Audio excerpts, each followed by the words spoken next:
আমাদের এই সিঙ্গারদিঘি প্রাইমারি এবং উচ্চ বিদ্যালয়ের পক্ষ থেকে আন্তরিক অভিনন্দন। আসসালামু আলাইকুম। সত্যি এটা ভালো উদ্যোগ, এই যে গাছের চারা বিতরণ। এর আগে আমরা পেয়ারা গাছের চারা দিয়েছিলাম বাচ্চাদেরকে, প্রাইমারি বাচ্চাদেরকে, মাওলানা সমস্ত প্রাইমারি বিদ্যালয়ে পেয়ারা গাছের চারা দিয়েছিল। এখনো বাচ্চারা সেই পেয়ারা চারা আছে এবং বলেছে ম্যাডাম এই আপনারা সেই স্কুলে কি মানে পেয়ারা, এই যে কথা বললে এখনো আজকেও ক্লাসে অনেক বাচ্চাকে আমি জিজ্ঞেস করেছি পেয়ারা গাছ কার কার আছে, অনেকেই হাত তুলেছে। এই যে একটা ভালো উদ্যোগ যে আমি চারা বিতরণ করতেছে, এই চারা আমি আমার বাচ্চাদেরকে বলেছি তোমার নামে অথবা যে চারা দিচ্ছেন তার নামে গাছের নামকরণ করবা এবং পরিচর্যা করবা, তাহলে এই গাছ যতদিন থাকবে তুমি এই গাছের মাঝে বেঁচে থাকবা।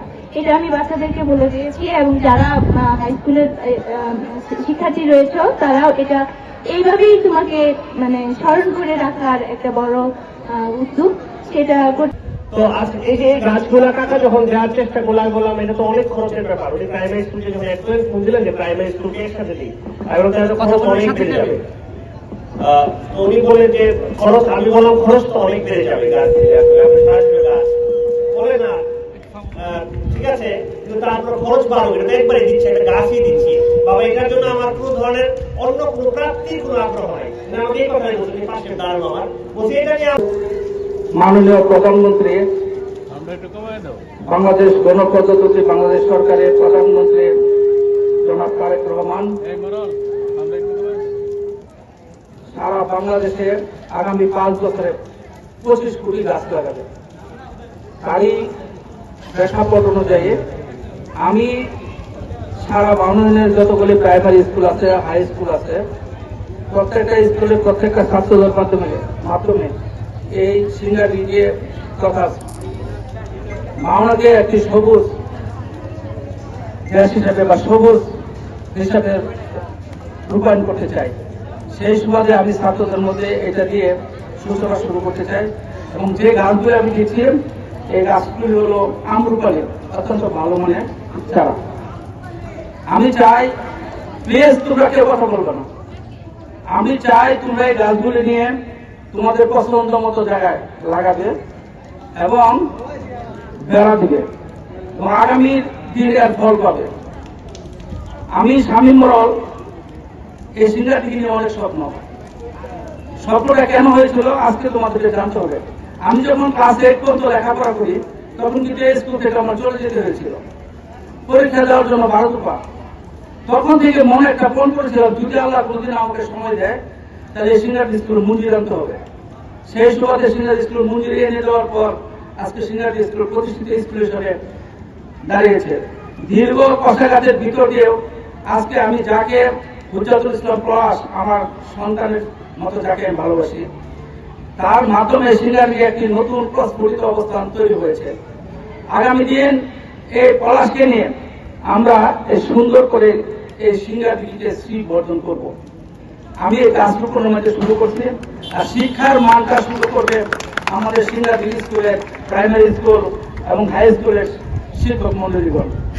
আমরা চাই বাংলাদেশে একটি সবুজ বাংলাদেশ গড়ে উঠুক। আমি আপনাদেরকে যে কথাটি বলতে চাই যে পলাশ অত্যন্ত সুন্দর কথা বলেছে। আমরা এখন যে খাচ্ছি, আমরা যে বাতাসটা নিচ্ছি অক্সিজেন, এটা কোথেকে পাই বলতো? অক্সিজেন গাছ থেকে পাই। আর যেটা আমরা ছাড়িয়ে কি ছাড়িয়ে? Carbon dioxide. এটা কে গ্রহণ করে? গাছ। তাহলে আমরা যদি বেশি বেশি গাছ লাগাই তাহলে আমরা ভালো অক্সিজেন পাবো এবং কার্বন ডাইঅক্সাইড মুক্ত থাকবো। আমরা জলবায়ুর যে অবস্থা, আবহাওয়ার যে অবস্থা, এই আবহাওয়াকে সুন্দর করার জন্য আমাদের এই উদ্যোগ। আমি চেষ্টা করতেছি আগামী 5 বছর এভাবে আমি প্রতি স্কুলে এই চারা রোপণের একটা উদ্যোগ নিয়েছি। আজকে আমি এখানে প্রাইমারি স্কুল এবং হাই স্কুলের মধ্যে 600 বা যতটুকু চারা লাগে, যারা লাগে সব নিয়ে যাবেন। আমি মাওনানে যতগুলো স্কুল আছে আরো 2000 চারা দিব। আমি চাই প্রত্যেকটা মানুষ জানুক, প্রত্যেকটা মানুষ বুঝুক, প্রত্যেকটা ছাত্রছাত্রী বুঝুক আমি ফলের চারা দেওয়ার মানে হলো কি, যে গাছটা ফল আসবে কে দিয়েছে? আমাদের শামীম কাকা দিয়েছিল। প্রত্যেকে দিয়েছিল সিঙ্গারদিঘি স্কুল থেকে। তোমাদের স্মৃতি হিসাবে থাকবে, তোমরা এই স্মৃতি হিসেবে তোমার বাড়িতে লাগাবে। কোনো না কোনোদিন ঘুরতে ঘুরতে আমি তোমার বাড়িতে যাব, যে গাছটা কি হয়েছে আমি জানতে চাইবো, স্যাররা জানতে চাইবে। এটাই আমার চাওয়া। আমি চাই সুন্দর বাংলাদেশ গড়তে। আমি একা চাই না, আমাদের মাননীয় তারেক রহমান চায় সুন্দর বাংলাদেশ গড়তে। আমাদের তারেক রহমান চায় আগামী দিন প্রজন্মটাকে সুন্দর করে সাজাতে। তারই অংশ হিসাবে আমি খুদে মানুষ স্বামী মরল বললাম না, সিনিয়র স্কুলকে মঞ্জুরি আনার জন্য কাজ করেছি। এই মাঠের পানির অবস্থা ভালো ছিল না। এখানে আমরা একদিন স্যার বললো যে আমাদের ওয়াটারটা খুব খারাপ। আমি অল্প দিনের মধ্যে সেটা করতে পেরেছি। আমাদের পিচ বুট নাই, সেটাও করতে পেরেছি। আমরা চাই আগামী 5 বছরে সিঙ্গাদিকে একটা মানে সুন্দর সুন্দর সিঙ্গাদি করতেছে সকলকে সাথে নিয়ে। তোমাদের পরিবার, বাবা মা সবাইকে আমার সালাম দিবা এবং এই গাছটি সুন্দর করে লাগাবা এবং পরিচর্যা করবা। এখানে অনেকে উপস্থিত হয়েছে।